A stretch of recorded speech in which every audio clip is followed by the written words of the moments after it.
otro ejercicio del libro Electrónica, teoría de circuitos y dispositivos electrónicos. El ejercicio a resolver es el ejercicio 12, donde dice para la configuración de polarización por medio del divisor de voltaje de la figura 4.115 determinar la corriente de base, la corriente del colector, el voltaje de colector emisor, el voltaje de colector, el voltaje en emisor y el voltaje de base. Vamos a determinar estos incisos a partir del circuito. El circuito a realizar es el siguiente. Tenemos un divisor de voltaje, como lo vemos. Tenemos una fuente de 6 volts, una resistencia de 6.62 kilo ohms, una resistencia de 9.1 kilo ohms, una resistencia de 3.9 kilo ohms, una beta de 80 y una resistencia de 0.68 kilo ohms.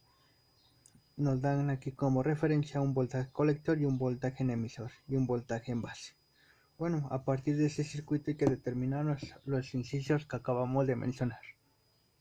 Vamos a resolver el ejercicio del tema configuración de polarización por medio del divisor de voltaje. Vamos a resolver los incisos que acabamos de mencionar hace un momento y vamos a hacerlo. Vamos a resolver este tipo de circuito por un análisis de DC. Vamos a ver qué pasa cuando redibujamos el circuito con una resistencia en paralelo. Bueno, vamos a hacerlo por el análisis exacto. Bueno, para esto vamos a ocupar el análisis en DC, ocupando una resistencia de Thevenin. Bueno, una resistencia de Thevenin nos dice que hay que sumar las resistencias. La resistencia 1 en paralelo con la resistencia R2. Bueno, teniendo en cuenta que si tenemos una R1 y una R2, que es solo que vamos a ver qué pasa para ocupar nuestra resistencia de Thevenin, hay que ocupar lo siguiente. Podemos ocupar esta fórmula de aquí o esta fórmula de acá, que es referente también a esto, que significa en paralelo. Bueno, podemos ocupar las dos, estas tres o estas dos, como lo queramos ver, pero para facilidad del ejercicio voy a ocupar esta o pueden ocupar este. Cualquiera de los tres métodos debe de salir lo mismo. Yo voy a ocupar este. 1 de fórmula, 1 sobre 62 kilo ohms. ¿Por qué? Porque es la resistencia 1. Más 1 sobre R2 me da más 9.1 kilo ohms. Me da una resistencia de Thevenin de 7.900, una resistencia de 7.9353 kilo ohms. Ya obtuvimos nuestra resistencia de Thevenin. Ahí me equivoqué un poquito. Y vamos a aplicar la ley del divisor de voltaje.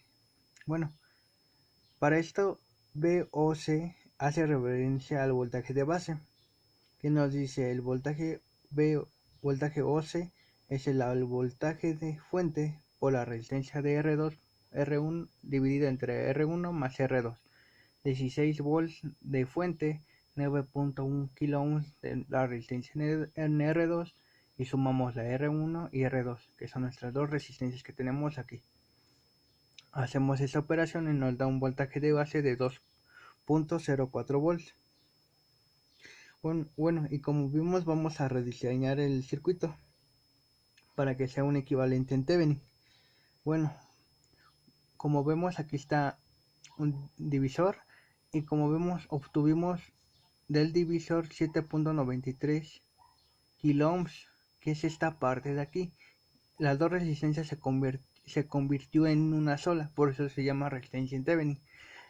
Se siguen conservando las otras dos resistencias de 3.9 y 0.68 y con su misma beta.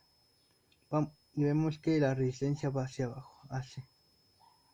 Ahora, nosotros al encontrar el voltaje de base o el voltaje OC nos da 2.04 volts, que es nuestro voltaje en esta parte, en esta entrada. En esa parte abrimos el circuito y tenemos los 16 volts respetados y encontramos el voltaje de base 2.04 volts.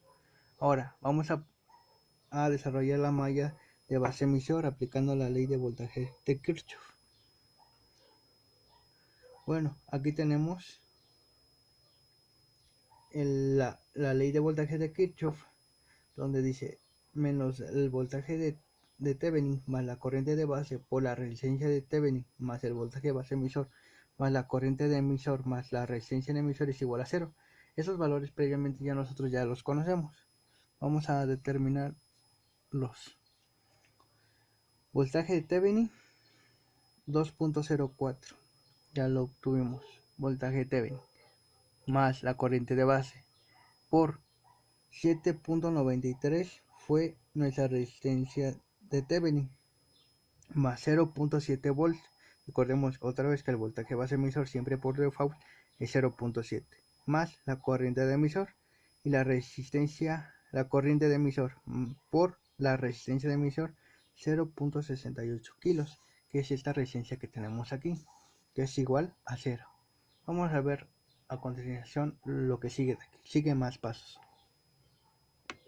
Bueno, como vimos, ahí continúa la ecuación, pero antes vamos a ocupar estas ecuaciones. Ahora vamos a ocupar esas ecuaciones que nos dicen que la corriente del colector es igual a la beta por la corriente de base y la corriente de emisor es igual a la corriente del colector más la corriente de base. La corriente de emisor es igual a la beta más 1 por corriente de base. Pero ahora vamos a ocupar la misma ecuación, pero vamos a poner ahora la beta. Antes nos teníamos beta y ahora la vamos a poner agregando más 1. Entonces sería una beta de 81 menos 2.04 más corriente de base más 7.9353 kilo ohms más 0.7 volts más 81, porque recuerden que se le agrega un 1, 81 corriente de base más 0.68 kilos es igual a 0.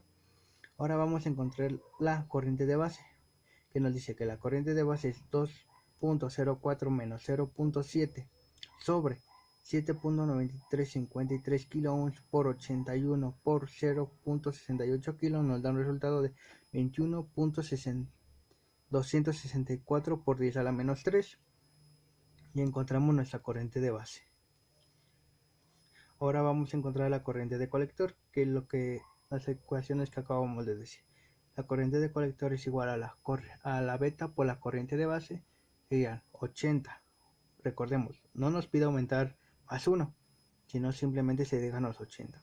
80 por corriente de base, 21.26 por 10 a la menos 3, nos da un resultado de 1.7011 microamperes. Recordando que la corriente en el emisor y la corriente en el colector más aproximadamente es lo mismo, 1.70 microamperes. Recordando que la corriente del emisor es igual aproximadamente la corriente del colector.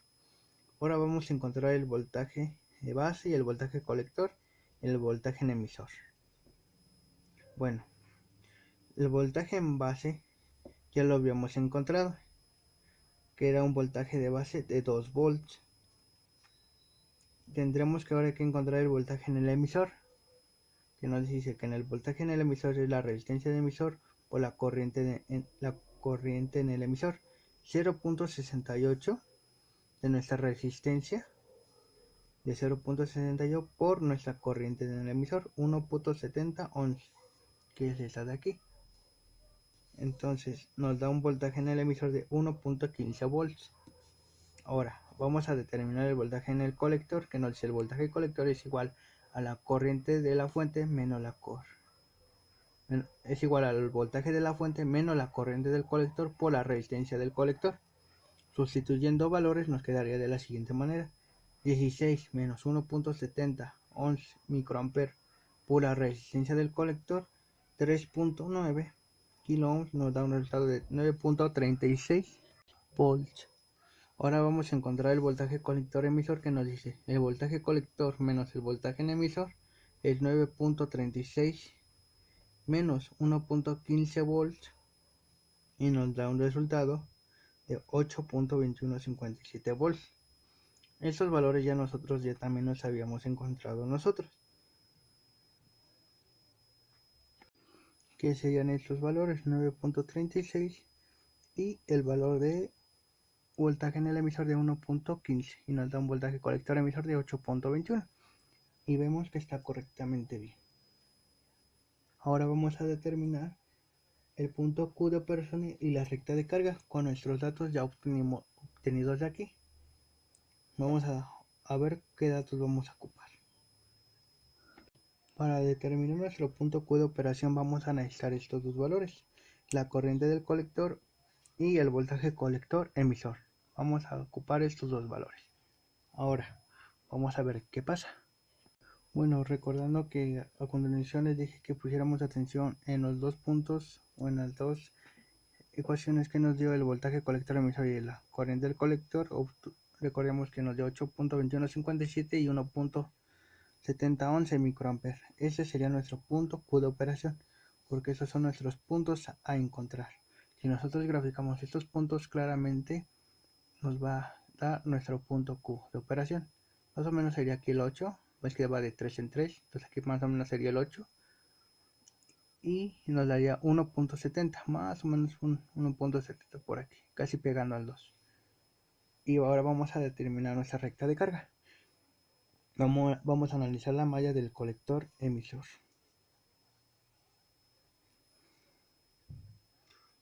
Vamos a analizar esa malla que nos dice la suma de voltajes es igual a 0, la ley de voltajes de Kirchhoff, donde nos dice menos voltaje de fuente más la corriente del colector por la resistencia del colector más voltaje colector emisor más la corriente en emisor por la resistencia en emisor es igual a 0, recordando que la corriente del colector es aproximadamente igual a la corriente en el emisor. Nosotros queremos encontrar el voltaje colector emisor y hacemos voltaje de fuente VCC menos la corriente de C por RC más RE, que es resistencia del colector, resistencia del emisor. Entonces nos quedaría voltaje en colector emisor 16 volts menos la corriente del colector 3.9 kΩ más 0.68 kΩ nos da 16 menos la corriente del colector. Haciendo esta suma nos da 4.58 kΩ. Ahora, si nosotros proponemos una corriente de 0 y nosotros hacemos esta operación y agregamos este 0 aquí, 16 menos 0 multiplicado por esto nos da 16. Este sería nuestro punto de corte. Sería nuestros 16, nuestro valor que nos dio y nuestro valor propuesto, que es 0. Ahora, si nos piden ahora encontrar la corriente C o de saturación, el colector de saturación es, si proponemos que el voltaje colector emisor sea igual a 0, es 0 igual a 16 volts menos la corriente del colector por 4.58, hacemos la corriente de saturación se despeja es igual a 16 sobre 4.58 kilos. Eso nos da una corriente de saturación de 3.49 mA. Como vimos, obtuvimos otro punto de saturación. Este es de corte y este es de saturación. Nuestro valor propuesto fue 0 y nuestro resultado fue 3.49. Si nosotros checamos en nuestro gráfico, vemos que coincide con nuestra recta y con nuestro punto Q de operación. Aquí se ve un poco justo nuestra graficación, pero si lo hacemos en GeoGebra o en cualquier otro graficador nos dará lo mismo. Espero les haya servido. Gracias.